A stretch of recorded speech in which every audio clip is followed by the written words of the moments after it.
I would. So you're engineer Peter Phillips. You have over 40 years experience in consulting and contracting in the HVAC industry and work as an engineer consultant providing investigated master planning documents for an array of clients and situations. So you're welcome to proceed with your presentation, and thank you. Thank you. The principles of split mass flow and heat shifting psychrometrics towards efficient comfort management. Thank you for allowing me to speak to you this afternoon. I'd like to thank also a colleague here in Australia, David Chin from the Northern Territory Government, whose assistance and problems have led me to these types of designs to share with you. In modern air conditioning design, modern building design, we concentrate a great deal about reducing sensible heat loads building fabric. But there's not a lot of energy improvement or focus on what is happening to our latent heat loads. So this paper is looking to share the improvements that can be made through effective latent management. So, as we see in ASHRAE 2017 fundamentals, there is a discussion there about improving facade efficiencies and so on. And what we see with our psychrometric chart or our process line is our reducing sensible heat load is potentially pushing us further away from the saturation curve for projecting our apparatus dew points. But what are we really trying to do? We're trying to target comfort, and as we see with ASHRAE 2017 figure 5, there is the upper level limit recommended for the humidity ratio, and it corresponds to a dew point of around about 16 degrees.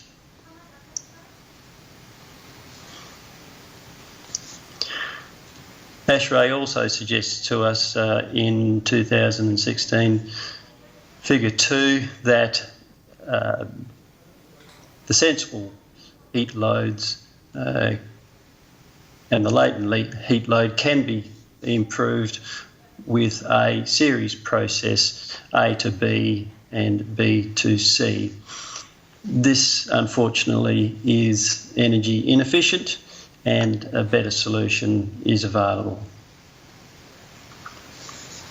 If we also consider much discussion about outdoor air preconditioning, we can also see some suggested system schematics showing outdoor air pre-treatment and a mixing to a supply air system to the space, and ASHRAE 2016 figure 14 indicates that type of process. But if we contemplate working the process a little bit differently and more in our favour, we can reconfigure the outside air preconditioning coil to relieve latent load stress from the space. So if we put a relative humidity sensor within the room or a dew point sensor and control the outside air coil, we can effectively manage the latent load stress of the space. And our process line then becomes, for the outside air, sensible cooling down to a projected dew point to relieve the load stress of the space, and then our return air or recirculating air heat exchanger can top up the amount of sensible heat required. We can also consider heat shifting within our psychrometric process, and ASHRAE in 2016 suggests the wraparound coils, and the process for those coils, heat is shifted from D to E back up to B to A, and our dehumidification process is from B to D. The process of moving the air supply from D to E is effectively separating our supply condition from the saturation condition. So if we consider then the four components of the system, there is the outdoor air pre-cooling coil, the latent cooling coil, and the energy recovery coil, and that is shifting sensible cooling effect associated with the dehumidification process to pre-cool the outside air. And then we have the top-up sensible cooling coil in the recirculating air stream, driven by the dry bulb temperature of the space and the wraparound or heat shifting outside air preconditioning from the dew point or relative humidity sensor of the space. So our psychrometric chart now appears in this fashion, in that the ambient condition is pre-cooled with the overburden of latent cooling down to approach the saturation curve. Then the latent cooling process to relieve load stress within the space is process line B, and heat shifting of the overburden of the sensible cooling process associated with latent cooling is then shifted to pre-cool the outside air. And although the process might not happen simultaneously, but any additional sensible cooling required would then be provided by the recirculating heat exchanger.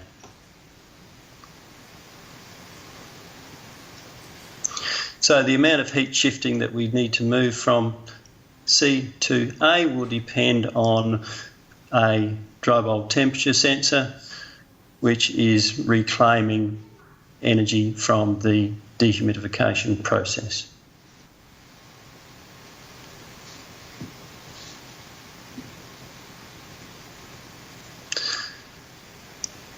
So by adding an additional latent cooling coil and heat shifting coils, we can separate the leaving condition of the outside air coil from the saturation curve in response to the room latent load stress. If we then consider that we can control the amount of separation, we can then move to consider whether there is benefit for us for controlling other aspects of modern design.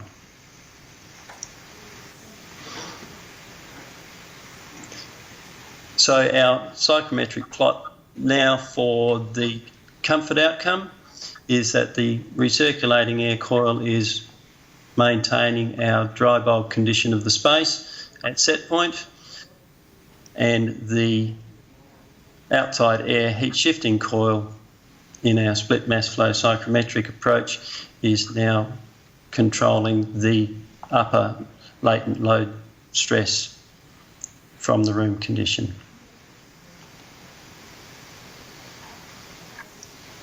So if we consider now our mould management situation, in many modern buildings we have seen here in Australia that there has been a mould issue within the space and within ducting systems, which has been very unfortunate.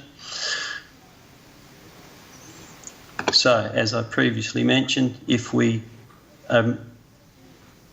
regulate the amount of heat shifting to an alternate set point, although we're managing the leaving moisture content to the load scenario of the latent stress within the room, we can regulate the air off coil condition to a relative humidity condition, and ASHRAE 2017 suggests that mould in buildings is of concern to occupants, and further suggests that if we control it to less than 18%,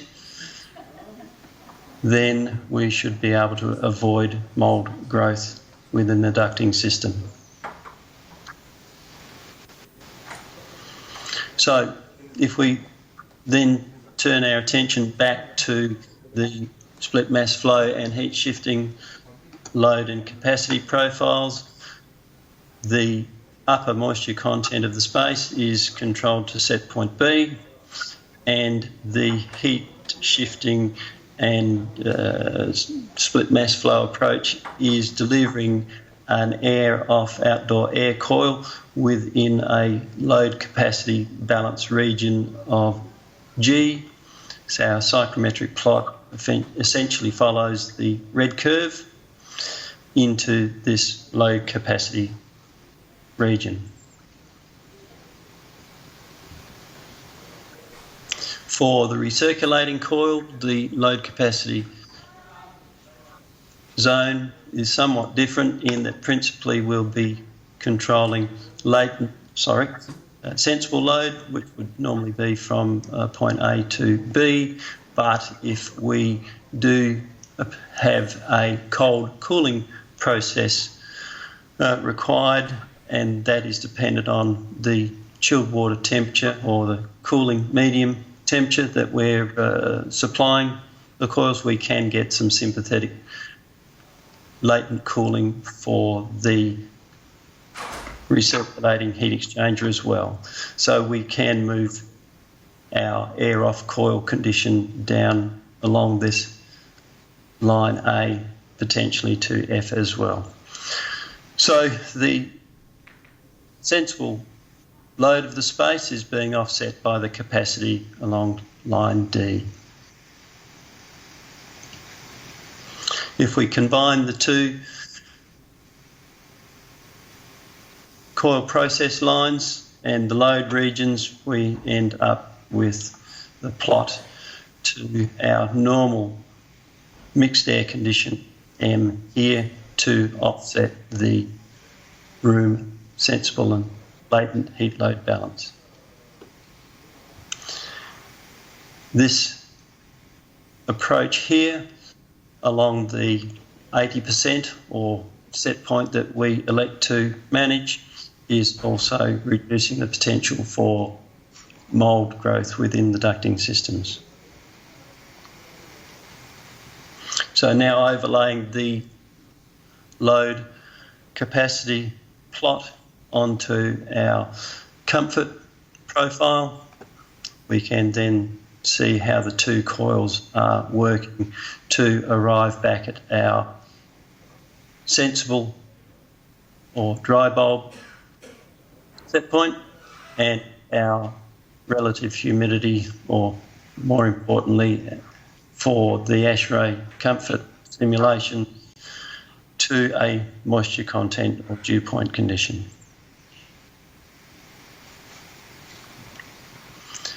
Now, the focus of this conference is energy efficiency.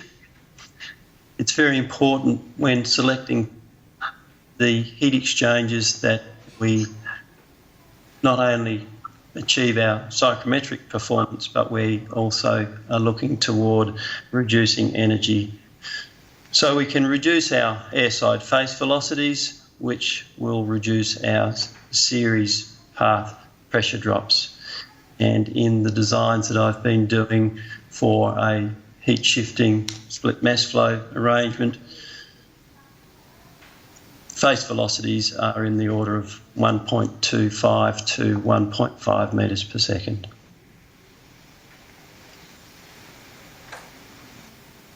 If we also reduce the driving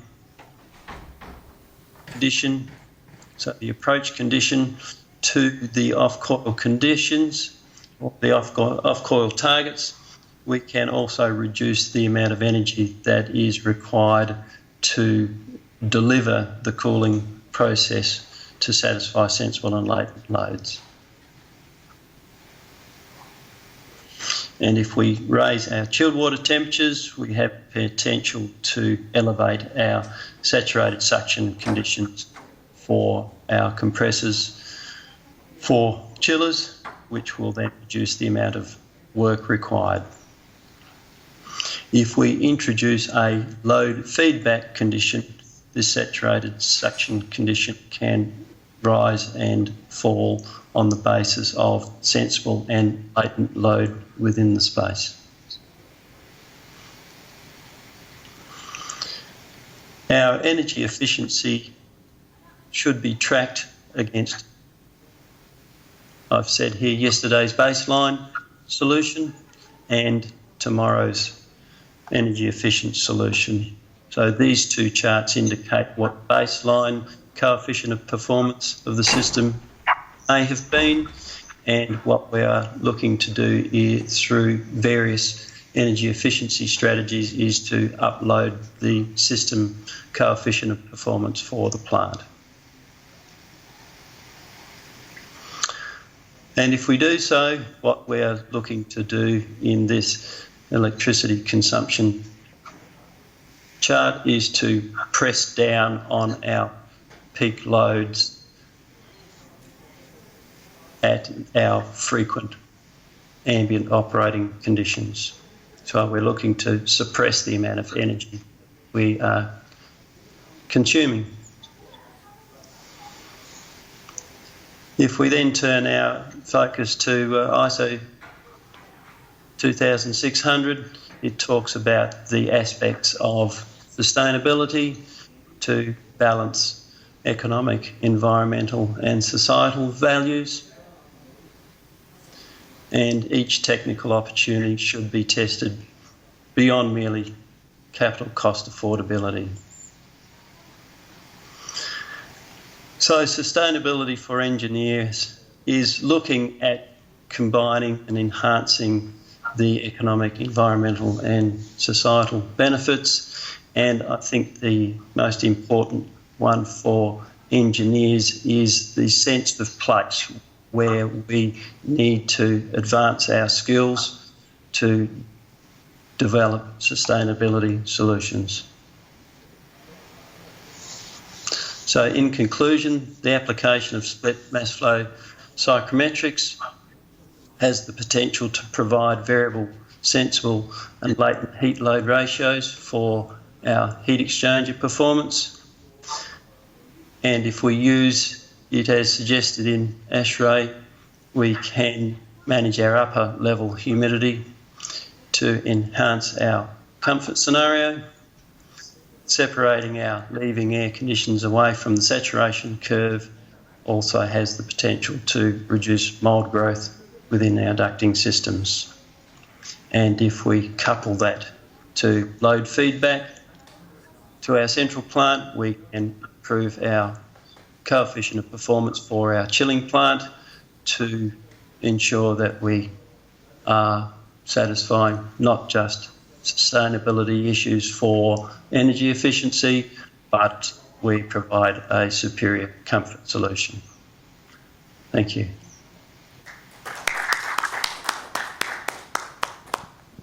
Any questions? Thank you very much for a very nice presentation, Phillips. Any questions from the audience? Yeah, Dr. Ghaddar. I think thank you for the presentation. This is very interesting concept. And, always separating the sensible load removal from latent load removal can be more effective than trying to do the two in the same airflow and streamline. Just my question about the added complexity and control of the system when you have two streams. How is that added complexity affect the performance later on in time? Because you're talking about the cost, about more complex control system. Yes, very good question. Certainly understanding psychrometrics for a single coil approach can be daunting for some of our engineers in our industry. Understanding how 2, 3 or 4 heat exchangers perform to satisfy sensible and latent load scenarios may well be even more daunting for our average engineers. Certainly the situation in Australia is that not many people understand split mass flow psychrometrics, and many heat exchangers are selected by our manufacturers, our heat exchanger manufacturers, and it often results in difficult understanding of how the system really performs. So it's not a simple answer. The important thing for us as engineers is to explore the science and then develop a confident approach to delivering upon those sciences and an engineering conclusion. As for the cost, there is a cost penalty for this, but there is also a simplicity benefit in that if we only adding additional coils or heat exchangers, there's not much really that can go wrong, providing we have the heat exchangers selected properly and our control algorithms working effectively. As engineers, we're always asked to reduce cost, and within Australia where this has been installed, the improvements in comfort for occupants raises 2 potential outcomes. The first outcome is that there are less complaints associated with air conditioning systems, and that is showing positive cost benefits for facility managers. And the other issue is that it has been seen that there is a potential improvement in productivity where people are not complaining about latent load stress, and there are some suggestions that there's approximately a 3% productivity in gain for the people within the space. So those efficiencies of facility management and occupancy for tenants, it's not an upfront cost that is easily quantifiable. So it has often been difficult to prove to the financiers of projects that there is benefit in employing split mass flow psychrometrics.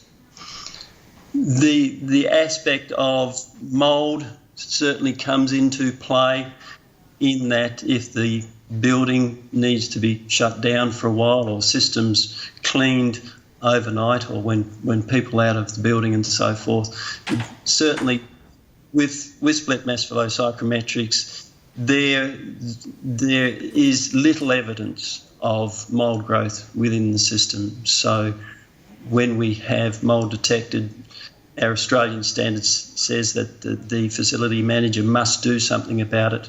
Well, if it doesn't occur in buildings where split mass flow psychrometrics is employed, then there is another deferred or avoided cost. So yes, there is an upfront cost, but there are facility management cost implications that are not entering into the equation. Okay. Any more questions? Okay, Mr. Phillips, thank you very much, and apologies for keeping you awake. It's probably just after midnight in Australia. And thank you. Hopefully next time we'll see you here in person. We'll see you in person in Beirut maybe next time. I'd very much like to come over in person. It's good to have you. Okay, thank you very much. Thank you very much. Thank you. And with Mr. Phillips' presentation, we actually conclude this session, and we probably conclude the conference. And again, it's probably been a successful conference, and I would like to thank probably those guys who made this possible for AUB and for all these speakers to be here and even to connect through Skype as well. Thank you.